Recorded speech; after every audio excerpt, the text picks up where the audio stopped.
కృష్ణా జిల్లా పురటిగడ్డలో అరుదైన శిలాశాసనం ఏకంగా ఇక్ష్వాకుల కాలం నాటిది అని నిర్ధారించిన శాస్త్రవేత్తలు భారతదేశం గొప్పతనం కీర్తి ప్రతిష్టలను మాటల్లో చెప్పలేం.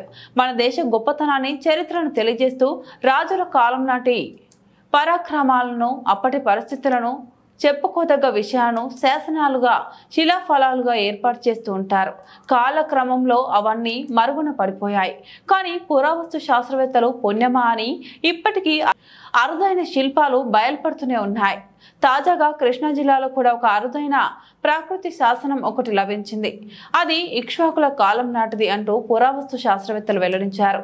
విగ్రహాన్ని దాని వెనుక ఉన్న శాసనాన్ని పరిశీలించిన కేంద్ర పురావస్తు శాఖ విభాగం సంచాలకులు కె మునిరత్నం రెడ్డి పలు కీలక వ్యాఖ్యలు చేశారు.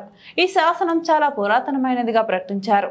ఆ పోతురాజు విగ్రహం ఇక్ష్వాకుల కాలం నాటిది అని స్పష్టం చేశారు. అలాగే ఆ విగ్రహం వెనుక ఉన్న పదాలు బ్రాస్టీ లిపిలో ఉన్న విషయాన్ని స్పష్టం చేశారు. ఆనందుడు అనే బౌద్ధాచార్యుడు ఆ విగ్రహాన్ని ప్రతిష్ఠించిన వివరాలు ఆ విగ్రహం వెనుక రాసి ఉన్నట్టు తెలిపారు. అయితే విగ్రహం పగిలి ఉండటం వల్ల కొన్ని అక్షరాలు లేకపోవడంతో పూర్తి వివరాలు తెలియరాలేదని వివరించారు.